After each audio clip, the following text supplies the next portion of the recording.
பரமேஸ்வரி அம்மாவே இன்னார வேலையிலே பூ போட்டு அழைக்கிறேன்னு கூட வந்து முத்தையா தேவரே இன்னார வேலையில முத்து கருப்பண்ணாவே எந்தாய்க்கு திரு கல்யாண வைபோக கூட வந்து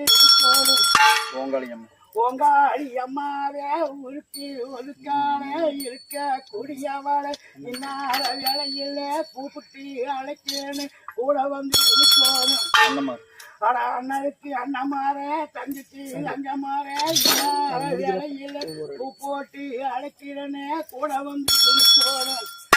அறிஞ்ச தெய்வங்களே அறியாத தெய்வங்களே தெரிஞ்ச தெய்வங்களே இன்னார வேலையில் போட்டு அழைக்கிறேனே கூட வந்து முக்கொன்னு 30 தேவர்களே 264 உபகரணங்களை கட்டி ஆளக்கொண்ட தெய்வங்களே